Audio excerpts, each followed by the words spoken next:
Welcome to the channel. My name is Alex Hormozi, founder and CEO of Acquisition.com, where we own a number of companies, done 120 plus million in the last 4 years. And now we help $3 to $10 million entrepreneurs scale and exit so they only have to get rich once. If you are below $3 million, what we're going to talk about today is one of the components of making your offer more successful so that you get more sales, get more leads, and you get more people to say yes at higher prices. All right. And so one of the components of that, we've already gone over picking the right market, charging what it's worth, the value equation, how to deconstruct and recreate value in the offer with high margin, how to stack bonuses, how to use guarantees in a way that is compelling and unique. And today it's going to be increasing the scarcity and urgency. All right. So this is how we get people to make faster decisions. This increases our cash conversion cycle. So if we are spending money on advertising, we want to get that money back as fast as possible. So part of that is decreasing the time for people to make decisions, right? And so two components of that are going to be scarcity and urgency, which is a function of units and time. All right. So that's what we're going to go through today. If you like this stuff, you can find out more at Acquisition.com. All my stuff is free. And it's because I don't need your money and I just want everyone to be wealthy.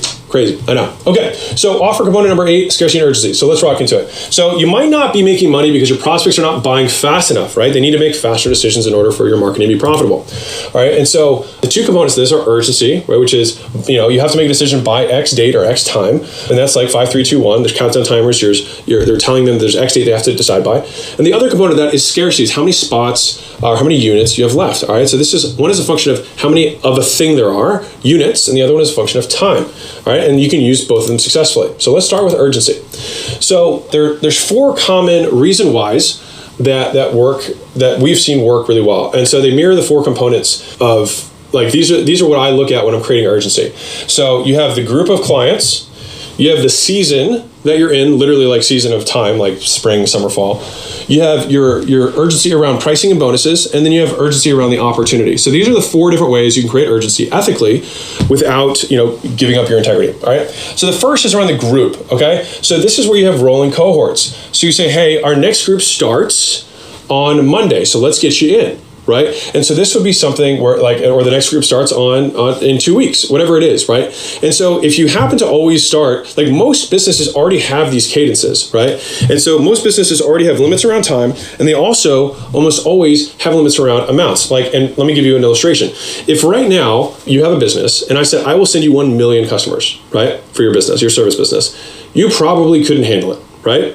And so then what we would say is, let's define what the actual amount of units you could possibly take is. Let's define that, and now let's tell people that, right? Because you already have a limit naturally in your business, so you might as well market it and use it to create scarcity, right? That's scarcity, which is the next moment. But to the same degree, you probably have a cadence around which you deliver services. You probably do it every week. You have new customers every day, or it might be every month you open a new thing. Or I've got some friends who have big schools, and they do once every 6 months. They do so 2 times a year. They have a new cohort that begins. And so having rolling cohorts allows you to use urgency to get someone started. It's not saying you'll never do it again. It's just saying that this next group starts. And the nice thing that I found in my experience is that when I was selling, brick and mortar, in person, things like that, the fact that I always had another group starting, the next Monday, it didn't matter what day of the week it was. So if it was like Friday, I'd be like, hey, let's get you in because it's starting on Monday.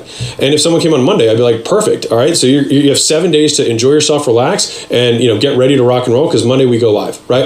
And so by doing that, I always had a nice reason why to get them to make a decision today and not have to think about it. All right. The next is rolling seasonal urgency. All right.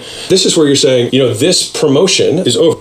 This season, this promotion could be our Valentine's special. It could be our New Year's special. It could be our spring forward in March special. It could be our April shower special. It could be our get ready for summer special. It could be all of those are seasonal urgency that we can say. It's similar to this, except just has a different flavor. And that's kind of the idea here is if we can change the way the urgency feels, it'll always seem authentic. But notice we're not doing anything unethical that's not in integrity. We're just simply saying, hey, we have our Valentine's Day special that's starting next month, or the Valentine's Day special is ending in 3 days. Let's get you in.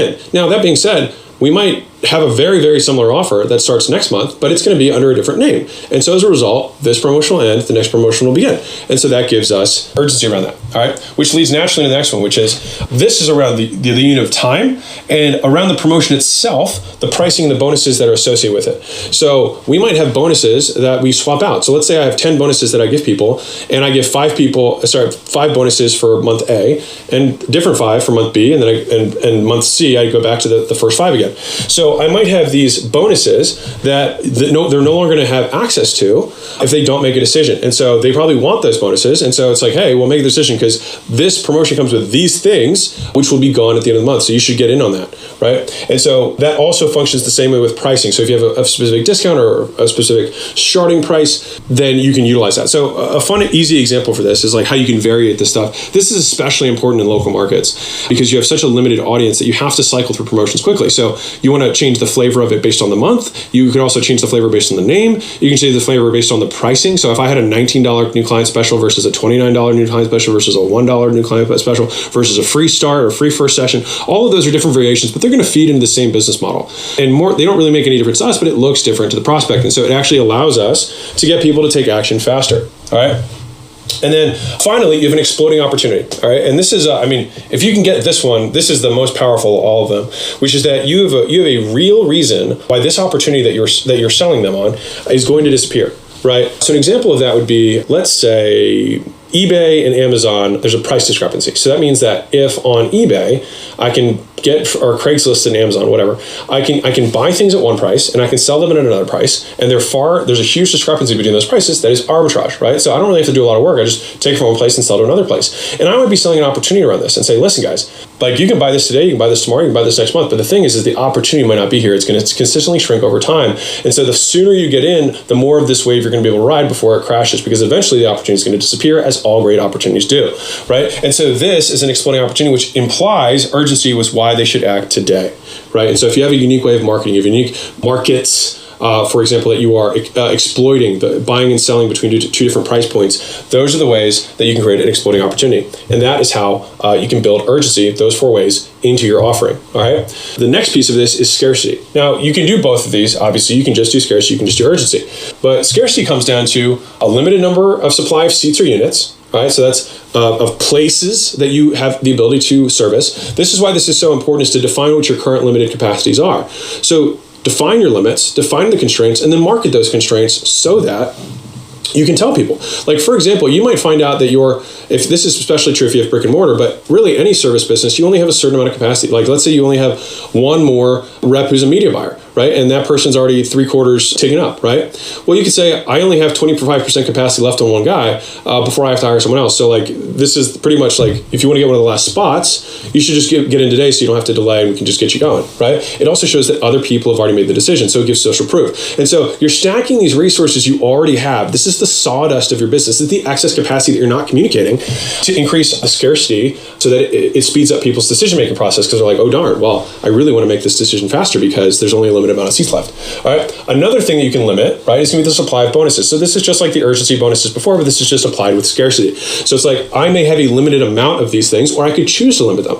My opinion is it's better to have a limited amount. This works especially well with physical product premiums. And what I mean by that is, if you're a brick and mortar business, you could have t-shirts, you could have, that's a very simple example. You could do obviously other stuff. You could have bands, you could have orthotics, you could have anything that would naturally go with the purchase. That you say, this is a bonus if you buy today, right? But we only have X amount of them, right? And people can understand physical limits of unit constraints because that makes sense from a scarcity. Otherwise, we got to wait another month before we get another offering, and I don't know if we're going to be able to have them, blah, blah, blah. And so people say, well, I was going to think about it, but if I can get this thing today, then I'll go forward with it, right? And then the final way of having scarcity is just never available again, or one of a kind, all right?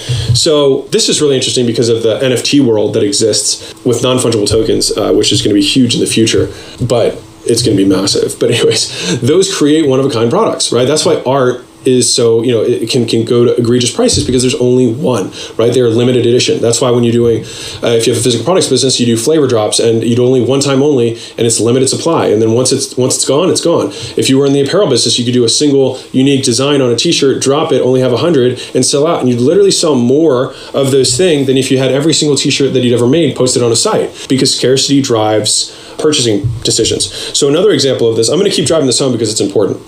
And scarcity comes down to supply and demand, which is one of the most powerful forces in all of buying, right? Is supply and demand, if not the most powerful, right? And so what we're doing is we're leveraging supply and demand to our favor. We're purposely limiting supply to increase that ratio in our favor. So I'll tell you one story. When I was at Arnold Schwarzenegger's house, we were doing this charity event. It was $25,000 a ticket. I was talking to one of his biggest donor at the event besides me, and this guy came up to me, super weathered business guy, really cool, owned an exotic watch business. And the CEO of the charity came up to me and said, hey, this is, so-and-so, you should meet him. He was the one who gave me the advice of raising the ticket prices, right? And it was because the last year it had sold out. And so what they did was they cut the tickets, the amount of tickets that they sold, I think in half, and they more than doubled the price. So they went from, I think, $10,000 to $25,000, and they cut the number of tickets by, it might have been less than 50%, but they cut the number of tickets. And so the guy smiled, this amazing, it was just like this, he was very proud of himself and of the owner. And he said, yeah, whenever demand increases, cut supply. So think about that. Whenever demand increases, cut supply. And I always thought about that. And this guy had a bazillion-dollar fine jewelry business. And so it was all in selling unique and rare pieces. And so he understood supply and demand better than just about anyone. And this is especially true in the high-end space, which is what most people who are watching this would like to get into, like to charge more for your products and services. And so one of the things to look at is look at Louis Vuitton, look at Chanel, look at some of these brands that have been around forever and see how they create this. So if you go to a Chanel store, for example, which is wildly overpriced, but if you go to a Chanel store, they only have 1 to 2 of every item in the store. And they don't even tell their stores what they're going to send them. And so what they do is they create genuine scarcity around every product they have. And so if you walk in the store and you really like a purse, it might not be there tomorrow because it's the only one. And so they don't actually only create one of these purses, but they don't sell online. They only sell through their distribution outlets. And if you walk in there, every store is different because they all get different pieces. And whatever they get could be gone after that day, right? And so they engineer scarcity, right? De Beers, the biggest diamond importer there, 75% of the world's diamond supply comes through De Beers mines. They purposely limit the supply of diamonds that go in the marketplace so that they can maintain higher margins on those stones, because it turns out the diamonds are actually far less rare than rubies and sapphires and other gemstones, but they literally have artificially created this scarcity. So huge businesses have been doing this for centuries, and it's worth studying, because if you can control the supply to demand curve, you can charge whatever you want, right? If there's only one of you and there's an unlimited supply or demand for your time, then you can benefit from that and ultimately get people to make decisions faster. All right. So limited supply of seats or units, limited supply of bonuses, and then never available again or one of a kind are the ways that you can add scarcity into your service, right? And so this is where product drops or NFTs and things like that in the future will become really, really killer. Okay, I think I talked about physical products versus services. Physical products is everything I just explained with Chanel and all that stuff. But if you that's why Amazon says how many are left, right? They put scarcity on the page so you know. And then with X spots left, you have to just say how much you could possibly take. So if you have an agency, for example, then you'd say I can only handle 10 clients a month. So if you already have 8 clients that have been sold, then just tell them that you only have 2 spots that you can possibly handle this month left before you have to hire someone else, which means you're going to pause. You might as well get in now, right? And so this gives, and it's in that way, this guy's awesome, and that's why he's almost booked out, right? So social proof, it shows expertise, and it shows demand. All of those things lean and tip the scale in your favor to get someone to make a faster decision with you today. All right. So with services, I like to do only, if you can only take 100 clients, then say that you can only take 100 clients. This is a beautiful thing that if you have a higher end program or whatever, and you want to keep it to an exclusive amount, name the group by the amount and just say, I'm only doing that. And it creates scarcity, and people also don't want to leave you, especially with recurring. You can create scarcity around retention to keep people longer by saying you're limiting it to X amount. All right. Another version of this is just X clients per week. We only can handle 10 clients a week. And then after that, we got to put you to next week. So you just reverse engineer this number, but you can still be honest and genuine about it. All right. Another one would be only Y clients per cohort, right? That start whenever the defined period. So I said per week versus per cohort, just to simply show that you can have this level of scarcity per group that starts in 2 months or starts every 6 months, right? And so these are just nuances of how you can use this in services. You can have a total cap, you can have a cap on the limits per time, or you can have a cap on the actual total number of people. So those are the different ways that you can slice and dice the scarcity in a service business ethically without lying to prospects, which you do not want to do. Okay, so urgency is scarcity. That is how you can increase the likelihood that someone's going to buy faster, increase your cash conversion cycles, and get people to ultimately buy from you. All right, so we got both of those covered. You can find more of these trainings at acquisition.com. They're absolutely free. I just want you to make money. If you're a $3 to $10 million business and you're trying to scale and exit in 3 to 5 years, we'd love to help you out. That is what we do. We have 5 8-figure businesses now. And so I just want to help you win. And maybe by the time you're listening to this, we might have more. So who knows? That being said, we've already covered all these things for how to create offers so that you can get higher conversions, higher sales at higher prices. And the last component of this is going to be the magic gaming formula. All right, which is going to be in the next video. I'll see you there.